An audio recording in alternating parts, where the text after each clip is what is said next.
Barbing Barabu. Hai Besti, apa kabar? Sorry banget beberapa hari ini aku nggak bikin video. Untuk menebus beberapa hari aku nggak bikin video, hari ini aku mau bikin video tentang topik yang beberapa kali kalian minta. Terutama kalian yang nonton video aku tentang Pratusha Banerjee. Kita akan ngebahas misteri kematian Sushant Singh Rajput. Jadi Sushant itu ditemukan meninggal oleh kokinya pada tanggal 14 Juni 2020. Jadi baru 1 tahun yang lalu. Jadi waktu itu siang-siang kokinya ngetok kamarnya Sushant, tapi nggak dijawab kan. Kemana nih? Padahal mereka mau nanya, hari ini mau makan apa? Mau nanya hari ini mau menu makanannya apa? Akhirnya dia manggil lah satu tukang kunci ini, dan tukang kunci ini datang untuk bukain pintunya Sushant. Mereka kaget banget waktu mereka menemukan Sushant mati gantung diri pakai kipas anginnya. Jadi sebenarnya siapa sih Sushant ini? Kenapa berita kematiannya heboh banget di media? Dia lahir di kota Patna, Provinsi Bihar, India pada tanggal 21 Januari 1986. Sushant sendiri adalah anak bontot, anak bungsu dari 5 bersaudara, kakaknya semuanya perempuan, dan dia lahir dari pasangan Keke Singh dan Usha Singh. Dia dari kecil tuh anaknya emang pintar, dia suka baca, dia suka astrofisika, apapun yang berbau astronot, pesawat luar angkasa, bulan, dan lain-lain. Bahkan Sushant tuh sering banget namanya ngikutin lomba astrofisika, dan dia bahkan udah sampai tingkat nasional. Di tahun 2002 sayangnya mamanya Sushant meninggal. Nah setelah mamanya meninggal, keluarga mereka pindah dari Bihar ke Delhi. Setelah Sushant lulus SMA, dia masuk ke Delhi Technological University. Jadi dia kuliah di sana, dia kuliah engineering. Tapi masalahnya dia kayaknya kurang serak sama apa yang dilakukan. Makanya dia ngambil kelas acting, kelas menari, dan dia merasa dia berbakat dan passionnya di situ. Pada tahun keempat dia kuliah, akhirnya dia memutuskan untuk drop out dan dia pindah ke Mumbai. Dia ke Mumbai di sana, terus dia ikut kayak semacam grup teater, dia gabung grup teater, terus dia kerja di teater tersebut. Dia juga kerja part time, gimana caranya supaya dia bisa kayak mengikuti passionnya. Dia pengen jadi artis, dia pengen acting, dia pengen ngejar lah impian dia sebagai artis tersebut. Dan beruntungnya pada suatu hari Sushant itu di spot nih. Dia dilirik sama salah satu kru casting. Akhirnya dia disuruh casting, terus dia ternyata lolos dan dia dapat peran di serial pertama yang berjudul Kiss Dash Main Mera Dil. Setelah main di Kiss Dash Main Mera Dil, akhirnya dia dilirik lah sama seorang sutradara yang bernama Ekta Kapoor. Akhirnya dia main di serial keduanya yang berjudul Pavitra Rishta. Dia jadi peran utama di sini dan lawan mainnya adalah Ankita Lohande. Dimana akhirnya mereka nanti pacaran, terus akhirnya si Ankitanya dilamar sama Sushant. Dari sinetron Pavitra Rishta ini, Sushant tuh dapat banyak banget penghargaan. Salah satunya adalah aktor favorit, aktor terbaik. Kerja kerasnya pokoknya terbayarkan. Dan selesai kontrak sama Pavitra Rishta, Sushant mikir, oke, aku gak bisa cuma jadi artis, aku harus one step ahead, gue harus mikirin masa depan gue.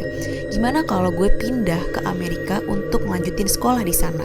Gimana kalau gue sekolah perfilman? Gimana kalau gue sekolah perfilman di Stanford? Kalau kalian tahu, Stanford itu adalah sekolahnya Maudy Ayunda, itu sekolah bagus banget. Tapi sayangnya pas lagi proses pendaftaran, dia batalin karena dia dipanggil untuk main film Kai Po Che, dimana itu adalah film Hindustan yang ada bau-bau politiknya gitu. Dan selesai film Kai Po Che, filmnya belum debut nih, belum keluar di box office, belum keluar di bioskop. Tiba-tiba dia ditarik untuk main film berjudul PK bersama Amir Khan. Film Kai Po Che dan PK ini tuh dua-duanya termasuk film yang terbaik ya di box office ya. Kedua film ini tuh pendapatannya gede banget. Selain Sushant tuh pinter acting, dia emang juga ganteng sih. Jadi memang udahlah lengkap lah, paket lengkap gitu. Dan karena kesuksesannya ini, dia akhirnya tekan kontrak. Dia tanda tangan kontrak sama Yash Raj Film. Yash Raj Film itu kayak semacam production house gitu. Sayangnya nih aku gak suka nih ya, tiap dia main film yang diproduksi sama Yash Raj Film, filmnya itu selalu jelek. Filmnya itu selalu ratingnya gak bagus, selalu kayak gak ada hype dari penonton. Puncaknya suatu hari Sushant itu mau bikin semacam project film gitu sama sutradara lain dan si Yash Raj. Dan si Yash Raj Film ini kayak, oh ya kita bantuin, kita backingin deh, kita bantu produksiin. Tapi di tengah-tengah mereka mau bikin produksinya, tiba-tiba Yash Raj Film kayak, gue gak mau deh, gue gak jadi backing lo deh. Nyebelin gak sih, kayak bikin nama Sushant jadi jelek juga kan. Akhirnya Sushant mengakhiri kontraknya sama Yash Raj Films. Setelah Yash Raj Films, tahun 2014 Shushan dapat tawaran untuk main satu film semacam biografi gitu yang judulnya MS Dhoni. Judulnya MS Dhoni The Untold Story. Jadi itu semacam kayak biografi dari seorang pemain kriket, atlet kriket. Shushan itu kerja keras, dia latihan, dia bahkan latihan main kriket sama mantan atlet kriket. Gak gampang loh itu. Bahkan si mantan atlet kriket ini aja ngomong, gue gak ngelatih dia sebagai pemain film, gue ngelatih dia sebagai pemain kriket. Jadi emang jam latihannya dia tuh mantep banget, dan dia latihan selama 13 bulan untuk film ini. Dan bisa dibayangin, kalian udah bisa mengexpect ya, film ini dapat sambutan yang meriah banget. Terus film ini juga salah satu film dengan pendapatan tertinggi. Semua orang antusias, semua orang semangat, semua orang kayak wah ini bagus banget nih. Bahkan karena film MS Dhoni ini, Shushan dinominasikan ke beberapa penghargaan besar, salah satunya adalah Indian Film Festival of Melbourne. Shushan hidupnya udah lengkap nih, kayak wah karirnya bagus, terus namanya melejit. Ditambah lagi dia mengumumkan kalau dia tahun itu mau menikah sama tunangannya, yaitu Ankita Lohande tadi.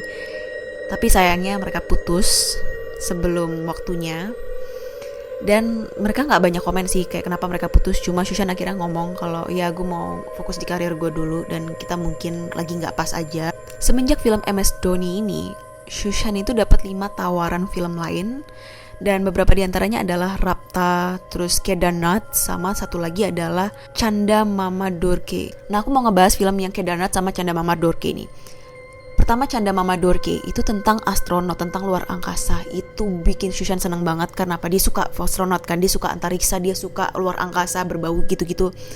Dia bahkan harus training sampai ke NASA untuk tahu, untuk research, untuk mengamati gimana sih astronot itu. Semangat dia bahkan memutuskan kalau misalnya gue nggak ada tawaran main film, atau misalnya gue udah selesai sama film-film yang akan gue bintangi selanjutnya, gue mau ikut program Artemis. Program Artemis adalah program di mana NASA akan cari orang, seleksi orang untuk mereka bawa lagi ke bulan. Lalu yang kedua, film yang judulnya Kedarnath, dia main sama Sarah Ali Khan. Buat kalian yang pernah nonton Pratyusha lagi, ya Sarah Ali Khan adalah sahabatnya Pratyusha Banerjee. Di film ini sayangnya banyak banget kecaman karena mereka tuh cerita tentang kayak percintaan yang beda agama.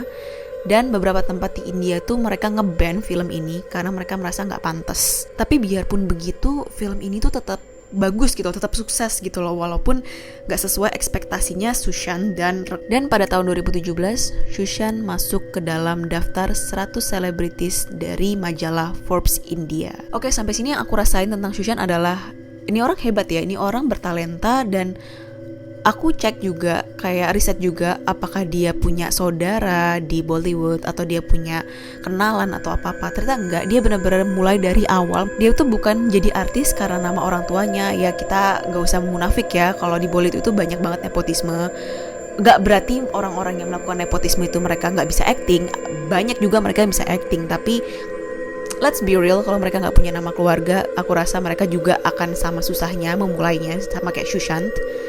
Kita tahu ada beberapa nama besar kan, kayak nama belakangnya Kapoor atau Han atau Chopra gitu kan. Terus dia juga main filmnya juga bersanding sama orang-orang dengan nama-nama besar. Berarti kan emang dia punya sesuatu, dia punya talent. Bahkan salah satu mantan dari sutradara ada yang ngomong, ini orang hebat banget, dia bisa jadi the next Shah Rukh Khan. Udah sukses nih di bidang acting, akhirnya Shushan mikir, oke, gimana kalau kita melebarkan sayap, gimana kalau kita bikin bisnis.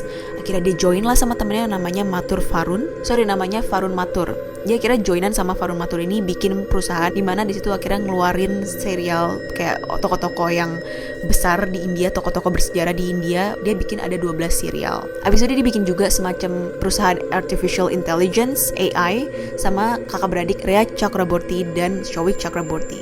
Nah, Rhea Chakraborty ini sebenarnya dia kenal sama Shushan pas udah tahun 2013, mereka main film bareng, tapi mereka baru kayak gabung lagi, baru kayak lagi gitu semenjak mereka bikin perusahaan ini. Dan gak cuma bikin perusahaan bareng, mereka juga pacaran. Shushan ini dia juga gak cuma memperkaya duitnya doang ya, dia memperkaya juga spiritualnya, dia banyak bantu orang, dia bikin kayak semacam, dan di organisasi ini dia nyumbangin duit sebesar $140,000 atau kira-kira 1,5 miliar lebih untuk korban banjir di Kerala. Di sini Shushan masih main film juga. Salah satu film yang dimainin adalah Chichore, itu salah satu film yang sukses juga sama Shushan. Dan dia terakhir bikin film semacam kayak remake-nya The Fault in Our Stars tapi versi Indianya. Dan karena kita lagi COVID, jadi filmnya itu nggak bisa masuk ke bioskop. Dan akhirnya film itu ditayangin di Disney Hotstar. Si film remake The Fault in Our Stars ini adalah film terakhir yang dibintangi sama Shushan. Karena seperti yang kita tahu, akhirnya Shushan meninggal bunuh diri. Polisi semuanya heboh karena artis terkenal kan nih Shushan ini, namanya gede banget. Mereka investigasi besar-besaran. Shushan ditemukan meninggal gantung diri di kipas angin. Dia pakai kurtanya warna hijau. Kurta itu adalah kayak baju tradisionalnya India. Terus ada dugaan juga dia berusaha untuk gantung diri dengan tali jubah mandi. Kalian tahu kan tali jubah mandi itu kan pendek banget. Masalahnya tali jubah mandinya itu nggak kuat untuk nampung beratnya Shushan. Akhirnya dia ganti pakai sama kurtanya dia. Menurut tim pemeriksaan medis, mereka mengatakan kalau Shushan tuh meninggal karena asfiksia, di mana tuh kondisi nggak ada oksigen yang dalam tubuh karena dia gantung diri. Terus mereka bilang kalau nggak ada tanda-tanda dia dibunuh. Pihak polisi pun juga mengelaborasi timeline sebelum Shushan meninggal sampai dia meninggal. Jadi sebelumnya, seminggu sebelumnya, ditemukan di komputer Shushan dia tuh abis browsing tentang Disha Salian. Jadi Disha Salian itu adalah mantan manajernya dia yang meninggal juga seminggu sebelum dia meninggal. Terus pas di malam sebelum dia meninggal, setelah makan malam, dia langsung ke kamar dan jam 2 pagi dia berusaha untuk telepon pacarnya, Rhea Chakraborty, dan dia juga berusaha menelpon salah satu temannya sesama aktor, tapi dua-duanya nggak ada yang angkat. Setelah dia berusaha nelfon, akhirnya dia browsing lagi, dia googling lagi tentang skizofrenia, bipolar, dan kematian yang tidak menyakitkan. 7 jam setelahnya, sekitar jam 9 pagi, dia nelfon kakaknya, terus ngobrol-ngobrol-ngobrol. Lalu 1 jam kemudian, sekitar jam 10, dia minum jus dan ngambil 1 tablet obat yang dia minum. Dan berdasarkan hasil pemeriksaan, kemungkinan si Shushan ini meninggal kayak sekitar jam setengah 12 sampai jam setengah 2 siang. Dan karena Shushan ini tinggi banget ya, aku juga googling berapa tingginya dia, sekitar 178 cm, tinggi banget ya. Jadi dia posisi meninggalnya tuh agak miring gitu loh. Dan pihak polisi mengatakan penyebab dia bunuh diri adalah depresi klinis atau MDD, dimana ini aku coba juga research. Aku bukan anak jurusan psikologi ataupun tahu apapun yang berbau psikologi, tapi berdasarkan research yang aku buat, jadi gejala orang yang menderita MDD ini atau depresi klinis ini adalah mood mereka jadi jelek, mereka jadi nggak pede, mereka juga jadi mulai nggak suka sama aktivitas-aktivitas yang mereka dulu suka, dan mereka juga kayak investigasi dari obat yang diambil Shushan dan ternyata menunjukkan kalau Shushan itu udah pergi ke psikiater, jadi dia mencari bantuan. Nah, untuk kematian Shushan sendiri ini ada 2 teori yang menyebabkan dia depresi ya. Yang pertama adalah teori Disha Salian. Seperti yang kalian tahu, Disha Salian adalah mantan manajernya Shushan. Jadi seminggu sebelum Shushan meninggal, tanggal 8 Juni 2020, Disha itu party sama tunangannya, sama teman-temannya juga di apartemennya tunangannya Disha. Yang menghadiri pestanya Disha itu selain Disha dan tunangannya, ada juga anak aktor terkenal, teman-temannya Disha. Terus ada juga, pas Disha udah mulai minum-minum, udah mulai mabok, dia kayak tiba-tiba jadi emo sendiri, tiba-tiba dia jadi galau sendiri. Dia bilang gak ada orang yang peduli sama aku, gak ada orang yang senang sama aku lagi. Teman-temannya kayak kesel dong, kayak kita lagi mau party, kita mau senang, kita lagi pesta nih, lagi senang-senang, kok lo malah bikin suasana jadi nyebelin gini sih, jadi sedih kayak gini. Akhirnya Disha masuk ke dalam kamar, kunci pintunya, dan tiba-tiba kok gak kedengaran lagi suaranya Disha. Awalnya teman-temannya tuh mikir, oh Disha mungkin ke toilet aja, tapi karena udah gak dengar lagi suara dari Disha, terus mereka dengar gresek. Akhirnya mereka masuk ke kamar dan ternyata Disha udah loncat dari lantai 14 apartemen tunangannya tersebut. Ada 2 spekulasi dari kejadian ini, di mana polisi bilang Disha terjun, bunuh diri, tapi ada juga yang bilang Disha itu dibunuh karena pas Disha jatuh di bawah, udah sampai di bawah. Karena waktu Disha jatuh, dia ditemukan tanpa busana. Ada 2 jenis luka yang berbeda di tubuhnya Disha. Yang pertama adalah luka sebelum dia terjun, dan kedua adalah luka setelah dia terjun. Nah, luka sebelum terjun ini tuh menyatakan kalau dia tuh disiksa sebelumnya sebelum dia terjun ke lantai bawah. Ditambah lagi ada saksi mata yang ada di dalam pesta itu bilang, oh iya, sebenarnya tuh Disha tuh masuk ke kamar nggak sendirian. Jadi salah satu temannya Disha sama si pengawal menteri ini, mereka memperkosa Disha, dan mereka yang kayaknya kemungkinan besar bunuh Disha. Nah, apa urusannya sama Shushan? Jadi mereka tuh ngait-ngaitin masalah ini sama Shushan, di mana ada isu kalau Shushan tuh sebenarnya tahu kalau Disha ini diperkosa dan dibunuh. Lalu spekulasi yang kedua adalah Shushan depresi karena di Bollywood itu tinggi banget namanya nepotisme. Jadi beberapa kali sebenarnya Shushan tuh ditolak untuk main film-film bagus, main film-film besar karena mereka nggak mau Shushan itu namanya besar. Sekarang dia udah kerja keras kayak gitu, tiba-tiba hasil kerja kerasnya nggak diakui, kan gimana nggak stres coba. Nama Yash Raj Films juga dibawa-bawa karena diduga Yash Raj Films ini emang pengen ngegagalin Shushan. Jadi sengaja mereka tuh bikin film-film untuk menggagalkan Shushan, menggagalkan karir Shushan, Jadi kayak kita tahu kan film-filmnya Shushan yang selama dia ada di Yas Raj Film tuh jelek-jelek semua, nggak ada yang bagus, nggak ada yang orang-orang suka, ratingnya juga jelek. Nah, mereka tuh pengen Shushan tuh dikritik sama kritikus film, supaya Shushan malu, supaya Shushan dipermalukan di depan publik, supaya dia akhirnya nggak jadi terkenal, dia hancur. Terus masalah nepotisme ini juga mengakibatkan salah satu artis Bollywood yang cukup terkenal bernama Alia Bhatt, dia dibully sama netizen. Alia Bhatt ini adalah salah satu produk nepotisme di mana ayahnya itu sutradara dan dia artis, jadi dia sering banget main film yang dibuat sama ayahnya. Salah satu filmnya adalah Sadak yang kedua, Sadak 2. Nah, Alia ini dengan jahatnya waktu itu dia di salah satu talk show gitu sama Karan Johar, dia ngejek Shushan, kayak merendahkan gitu.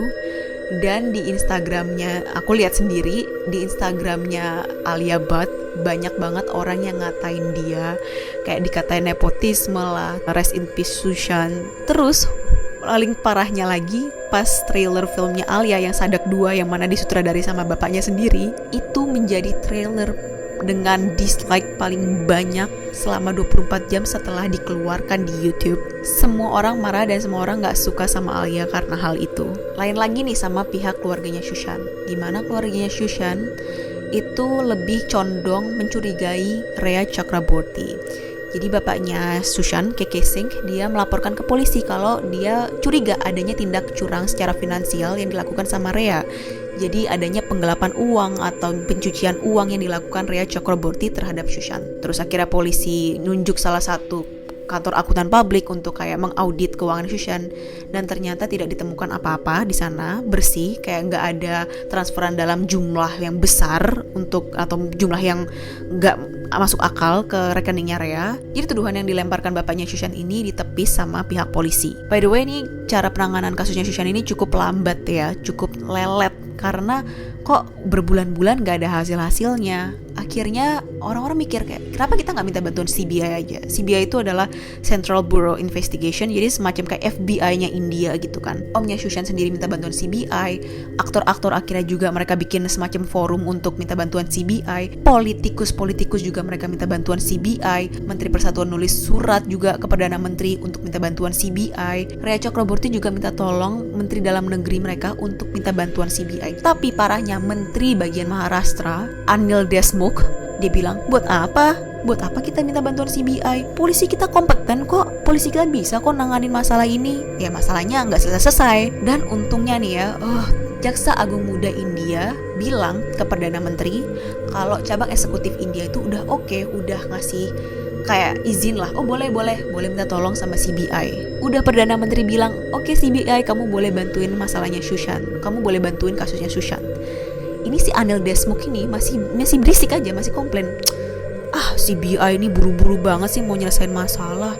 Iya, kalau nggak buru-buru terus kapan selesainya, Bambang? Akhirnya pada tanggal 19 Agustus 2020 CBI mulai bikin investigasi besar-besaran atas kasus kematiannya Shushan Singh Rajput. Tanggal 26 Agustus 2020 tiba-tiba mereka dibantu sama Badan Narkotika, dan Badan Narkotika ini bilang, oke, berdasarkan kayak pemeriksaan finansialnya Shushan dan ini dan itu dan ini dan itu, ditemukan kalau Rhea Chakraborty dan adiknya Showik Chakraborty itu mensuplai obat-obatan terlarang ke Shushan. Akhirnya itu yang menyebabkan Rhea dan Showik nantinya pas bulan September ditahan sama polisi atas tuduhan peredaran barang-barang terlarang, obat-obatan terlarang terhadap Shushan Singh Rajput. Mereka ditahan selama sebulan dan akhirnya pas bulan Oktober gitu, Rhea dapat izin bail karena dia tidak terbukti sebagai rantai pengedar obat-obatan terlarang. Akhirnya setelah investigasi yang panjang, tanggal 3 Oktober 2020, Shushan diresmikan meninggal karena bunuh diri karena CBI nggak bisa dapat apa-apa lagi dari kasus ini. Udah terlambat juga untuk mereka investigasi secara detail karena TKP dan barang-barang bukti juga udah nggak akurat lagi, karena ya kita tahulah media di sana kan kalau ngeliput besar-besaran, jadi karena media keluar masuk, orang-orang jurnalis lah, reporter segala macem, mereka keluar masuk, barang-barang bukti kayak tempat-tempat yang harusnya nggak mereka pegang-pegang jadi pegang-pegang, jadi kena temper banyak banget. Dan itu yang memperlemah kemampuan CBI untuk menginvestigasi dari kasusnya Shushan ini. Di samping itu, tim pemeriksa medis juga mengatakan cedera yang dialami Shushan juga cuma dari gantung diri, nggak ada cedera lain. Akhirnya mau gak mau mereka menutup kasus ini dengan kesimpulan kalau Sushant Singh Rajput meninggal karena bunuh diri. Tapi walaupun udah begitu, publik juga masih gak terima. Mereka masih menganggap oke, hasil CBI ini keliru dan mereka minta investigasi ulang. Akhirnya CBI oke, kita investigasi ulang ini untuk mempertegas kalau hasil yang kita dapatkan ini memang akurat. Berita meninggalnya Sushant Singh Rajput ini juga emang mengejutkan publik ya. Gak ada orang yang nyangka kayak artis muda dan seberbakat ini karirnya lagi bagus tiba-tiba meninggal karena bunuh diri. Banyak banget pihak yang mengucapkan bela sungkawa, baik itu dari kalangan politikus maupun kalangan artis sendiri. Dan dampak negatifnya dari kematian Sushant adalah ada 3 orang yang akhirnya copycat bunuh diri dengan cara yang sama seperti Sushant.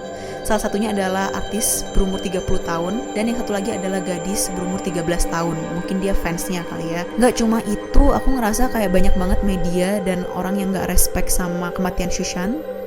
Mereka ngeliput masalah ini besar-besaran, bahkan ada orang yang aji mumpung. Gak cuma ada satu orang, banyak orang yang aji mumpung di sosial media. Mereka kayak nyebarin berita kematian Sushant untuk uang. Terus banyak banget orang dari pihak media juga yang gak sopan. Mereka mengekspos kasusnya Sushant besar-besaran. Sampai akhirnya KPI-nya India itu minta agar beberapa channel tuh minta maaf secara publik atas pengeksposan dan pembuatan sensasi besar-besaran terhadap kasusnya Sushant Singh Rajput. Kita dari tadi ngebahas kasusnya Sushant dan Sushantnya sendiri gimana. Jasad Sushant akhirnya dikremasi pada tanggal 15 Juni 2020. Proses kremasi ini juga dihadiri beberapa kalangan artis, juga beberapa orang-orang besar. Dan dari kasus ini aku merasa kayak, wow, kamu udah bisa punya nama, kamu bisa sukses, kamu bisa terkenal. Tapi itu semua gak menjamin kalau kamu mendapat perlakuan yang pantas atau servis yang pantas saat kamu kesusahan. Dia artis, dia orang terkenal. Sewajarnya ya, logikanya kalau dia meninggal, polisi kerjanya ekstra keras dong untuk menyelesaikan kasus ini. Polisinya juga kerjanya asal-asalan dan mereka baru minta tolong CBI juga pas last minute. Makanya kenapa hasilnya juga gak maksimal. Menurut kalian gimana? Kalian punya teori-teori sendiri gak atas kematian Sushant Singh Rajput? Kalau ada kalian komen di bawah. Kalian juga komen di bawah. Itu aja untuk hari ini. Kalau kalian suka video ini, jangan lupa like, subscribe, dan sampai ketemu di video selanjutnya. Bye!